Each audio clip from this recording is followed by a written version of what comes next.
Okay, wonderful. Thank you. I am so sorry for the delays, everyone, and very nice to be with you here today. I am with the Department of Transportation, and we'll just do some quick spotlights of some of the funding programs that we have at USDOT and some of the projects that we've already been funding in Oregon and across the state, and also to share with you some of the resources that we have been developing and really making available for communities, for state DOTs, for other stakeholder partners to ensure that all communities are able to access our funding and deliver transformational projects. So a quick overview on Bill. I'm sure you've already heard some about this already and are very familiar of the legislation that passed in November 2021. And really, for those of you also not familiar, Bill, also known as the Infrastructure Investment and Jobs Act, really is a transformational opportunity for our country to be making all types of different investments in our infrastructure. And within Bill, the Department of Transportation received a significant amount of funding, both for safety projects across all types of modes of transportation, as well as billions of dollars to improve and invest in our road, bridges, and other major projects, the most historic investment in public transit that we've seen in our country's lifetime, as well as historic investments in passenger and freight rail, electric vehicles, buses, and airports. So I will dig a little bit more deeply into some of these and again, how those funds are rolling out for Oregon communities. The Bipartisan Infrastructure Law for USDOT is over $1 trillion piece of legislation, and USDOT is working to implement $660 billion of that portfolio. The legislation includes important formula funding for many of the long-time transportation programs that our communities have relied upon, but also includes a number of exciting new discretionary grant programs. We have almost 40 new discretionary grant programs that the department is working to roll out funding resources for. Those include funding for the bridge program, both to improve our large bridges and make substantial investments in those, as well as funding to support smaller bridges that we know exist across many communities and are in need of repair and retrofit. And so you can see here just this slide showing the billions of dollars that are going to be going into a number of these key programs. The bridge program I talked about, we also have just announced last week is our community charging facilities infrastructure grants. So those are our community charging grants that can fund community electric charging investments as well as corridor investments. So I encourage you to take a look. That funding opportunity is open for this year, and it is funding that local communities can invest in as well as states, tribal governments, and others. So please take a look at that currently open funding opportunity.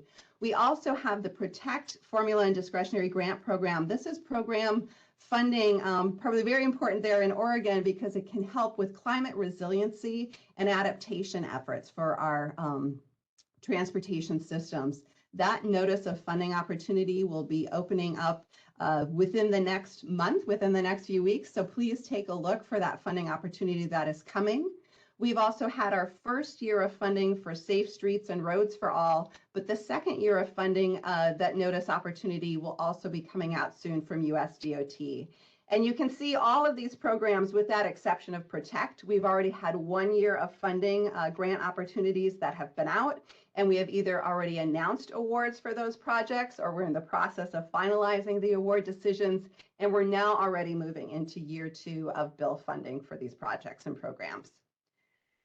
We also, with the Inflation Reduction Act, USDOT received funding for 4 different programs, both within federal highways, as well as programs at the Federal Aviation Administration. These programs are really focused on carbon reduction and energy efficiency. We have yet to announce the funding opportunities for these, but those will be coming out later this year. One of the programs in the Inflation Reduction Act that I know many people are eagerly watching is our Neighborhood Access and Equity Grant Program. This is a program similar to the Reconnecting Communities program, which we just recently announced the award recipients for that program's first year. The Neighborhood Access and Equity Program and the Reconnecting Communities program are both opportunities to fund investments in communities where past transportation projects have perhaps created harm to that community, whether it's a highway project or a rail, other types of transportation projects that can segregate the community or create harms, or maybe the community does not have the access it needs to get to jobs, healthcare, and other important opportunities. So look for the notice of funding opportunity that will be coming out for both the Neighborhood Access and Equity Grant Program and the Reconnecting Communities Program. That should be coming out later this summer. So stay tuned for that, as well as some of these other Inflation Reduction Act programs that really are to support, again, clean fuels, alternative fuels, low carbon transportation material projects, both on the highway side and also on the aviation side. The other programs I wanted to mention, which were included in bill and are not grant or formula funding programs, but they are financing programs. US DOT has over $180 billion worth of financing that we can provide and work with communities to advance a bundle of different infrastructure projects.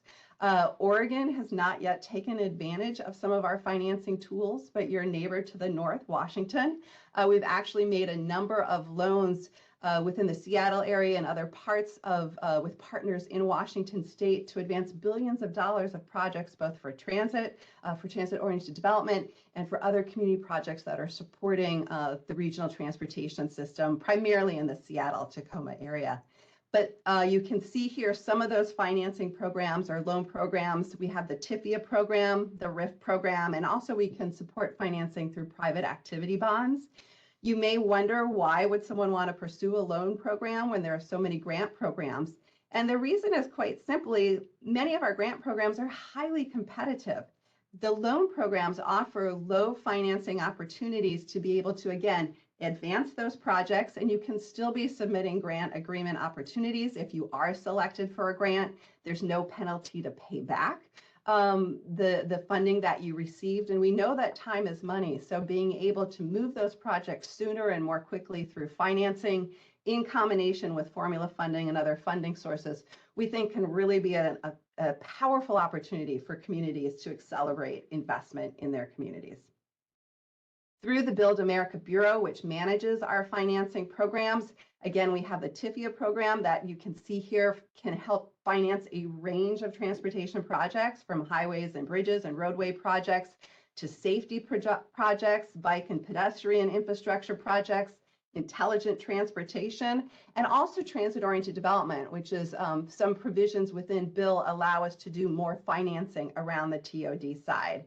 So you can see almost every type of transportation is eligible to fund through TIFIA, and you can see this as financing both for government partners as well as for private entities working in partnership with a public agency partner. The RIF program is our Railroad Reinvestment and Finance Program. That, again, is focused primarily on rail freight facilities and passenger facilities, but also can be used to support transit-oriented development. And again, the set of borrowers who are eligible there, you see, is a slightly different list, largely focused on public sector partners or public sector partners working with private sector partners as well. So I just wanted to flag those financing opportunities. And then just really quickly to give you a feel, some of the investments that we are making within the state of Oregon. So to date in Oregon, over $2.3 billion in bill funding has been announced for over 173 different Oregon projects. This includes $1.8 billion for investments in roads, bridges, public transport, ports and airports, and also $130 million for clean water projects. We talk a lot here at USDOT about our discretionary grant programs because, again, we have dozens of new programs. USDOT is very much involved. We make those funding opportunities available through the Federal Register notice, through USDOT's web pages, through grants.gov. And that is a process, the discretionary grant process, where we're really looking at the applications that come in. It's a competitive process. You're evaluated against a set of criteria. Through those discretionary grant projects, we can now fund, in many instances, local governments, in some instances, nonprofits, as well as transit agencies, metropolitan planning organizations, state departments of transportation, and other key stakeholders. What we also have, though, and is actually a bigger percentage of our portfolio of bill funding, about 60% of all of the bill funding goes through formula funds. And this formula funding is actually created. Congress creates the formulas by which this funding flows, and it primarily flows through the State Department of Transportation, so ODOT.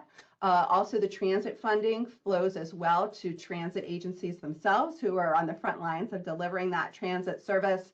ODOT gets a portion of the funding to support local transit in rural communities that flows through the state. And then organizations like Metro also get some of the formula fundings to support transportation projects in the Portland region, as do other regional planning agencies across the state. So the formula funding is really up to the states, the transit agencies, the localities to prioritize, to identify how those projects will be funded.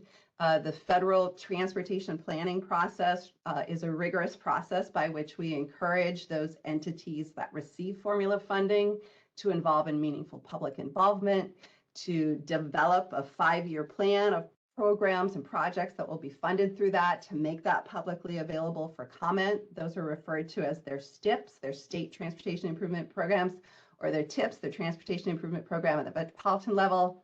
So for those of you who maybe are not as directly involved, we really encourage you to be in partnership with ODOT, with your regional planning agencies, with your transit agencies as well, to really see how you can tap into and utilize some of these formula funds. As you can see here, it's a lot of money that is going to Oregon through formula funding. Over the next 5 years, Oregon is projected to receive almost $4 billion, $3.7 billion for highway and bridge projects, $796 million for public transit, and $52 million in formula funding for electric vehicle expansion.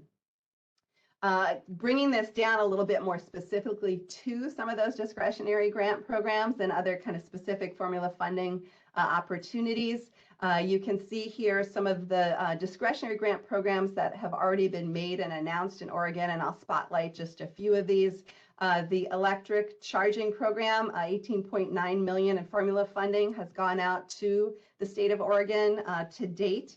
We also recently announced a bridge improvement program planning grant in the state for $1 million, as well as just the other week, the Reconnecting Communities program that I mentioned earlier. We announced our first year recipients, and $800,000 planning grant was awarded in Portland to look at reconnecting community efforts there associated with I-5.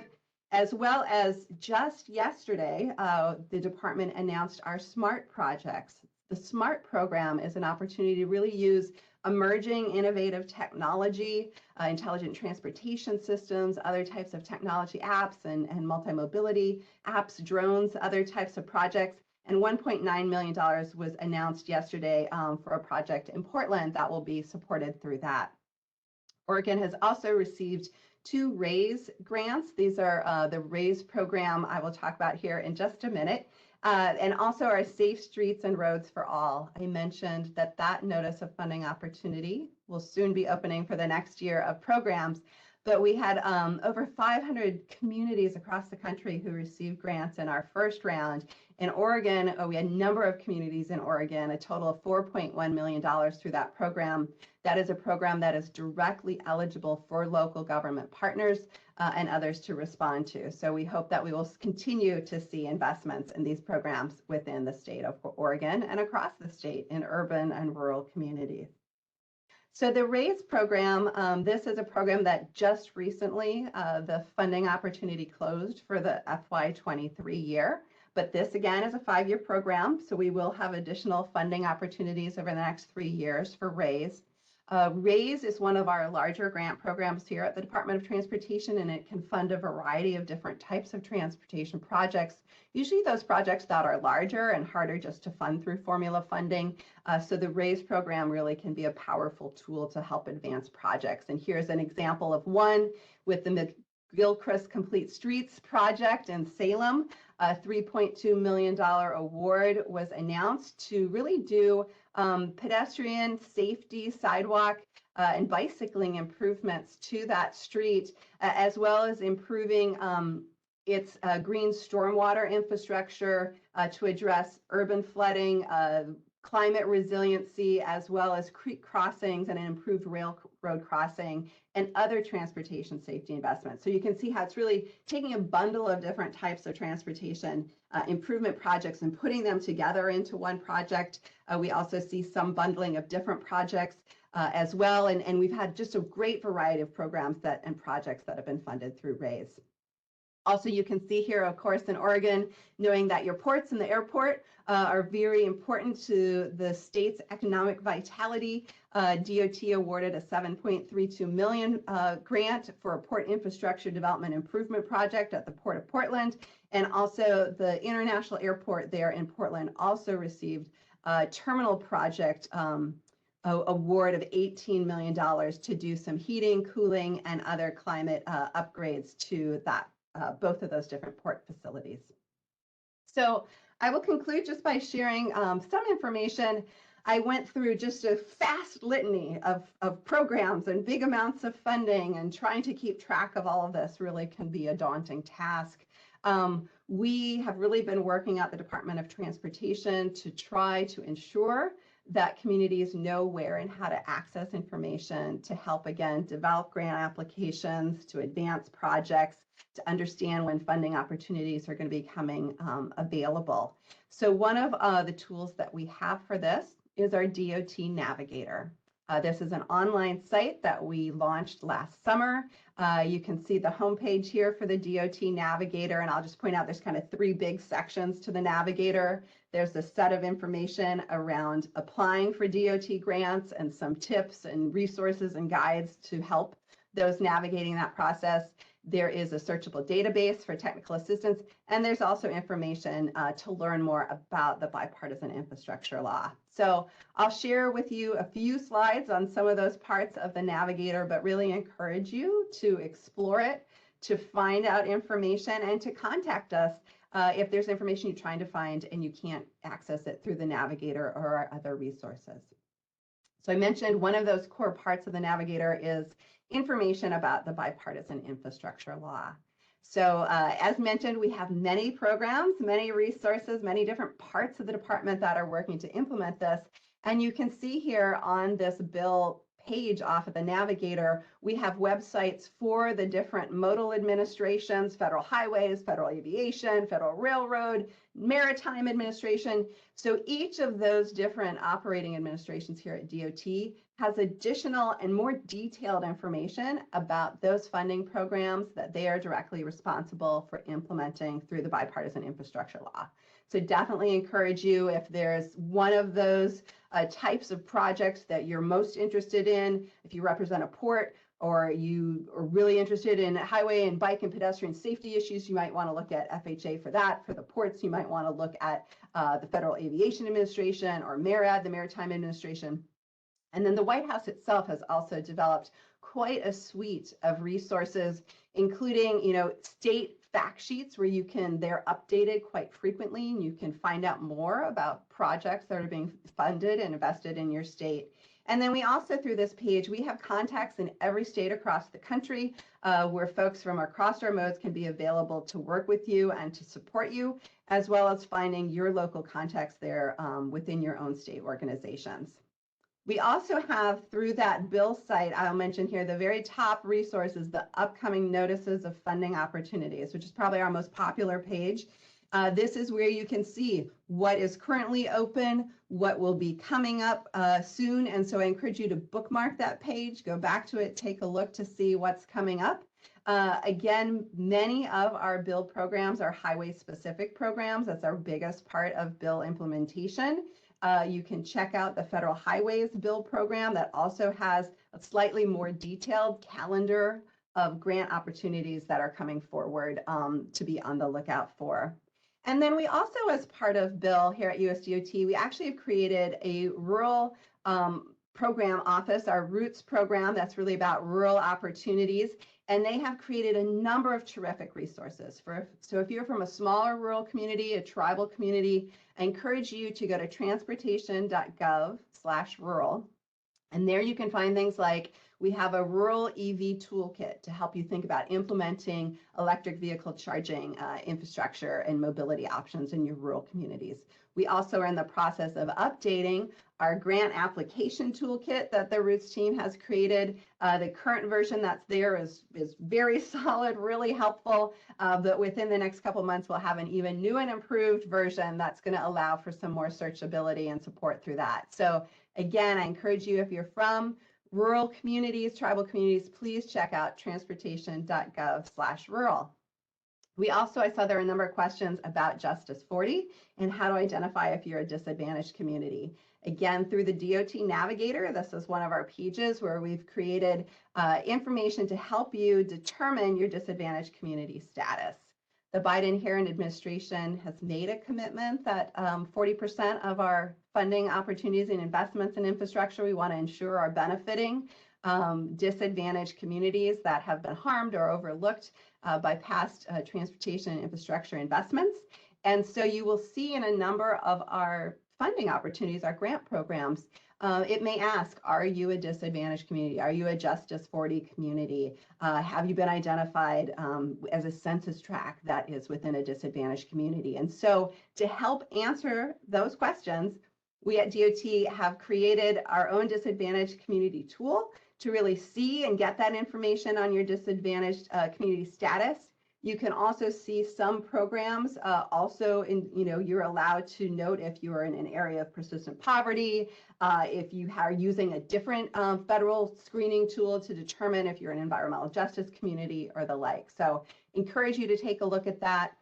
We actually just finished last week. We closed our request for information. We're updating that disadvantaged community methodology. So please, we will continue to send out information about that from US DOT. If you were a disadvantaged community, you will continue to be a disadvantaged community in most cases. If you were not, and you think, hey, we actually do have some transportation cost burden or other challenges or issues, continue to look as we are updating that, because we will be adding more communities to that tool. And then I mentioned the Navigator. You can find information about technical assistance. We have a searchable database. You can just type in the information you're looking for, and we can help you connect and access resources that are available across the department. This includes different technical assistance centers that we have. Some of them provide on-call support. Many of them do webinars, other training sessions. They've developed toolkits. We have guidance and best practices. So again, it's a pretty broad range of technical assistance that we have available for different types of stakeholders, for different types of transportation projects, and for different types of resources. So that is kind of the quick overview on the DOT Navigator. I mentioned the Build America program, and that's kind of my last slide I wanted to leave you with. We have some new technical assistance programs as well that we are in the process of rolling out.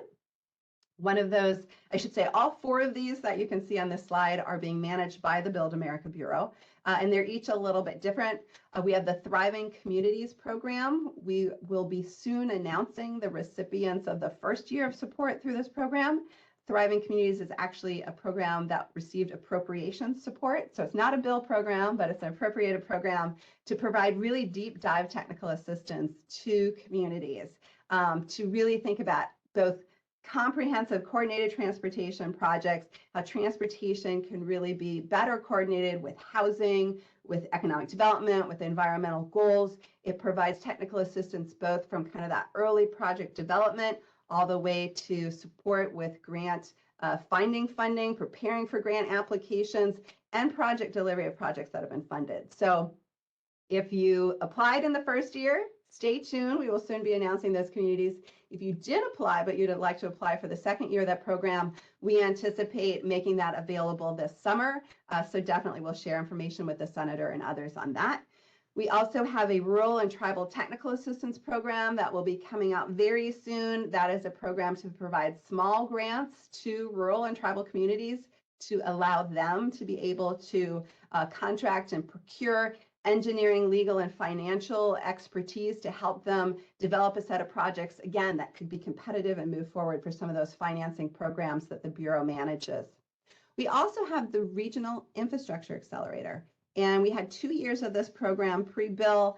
We are about to announce our next round of this program. It's a pretty exciting program. Again, we've seen a number of communities, Washington, California, Illinois, and others, where as a region, you might know that you want to advance a set of different types of projects. Again, that could be eligible for TIFI or a RIF. So I mentioned that could be ITS projects, transit-oriented development, whole suite of different types of transportation projects.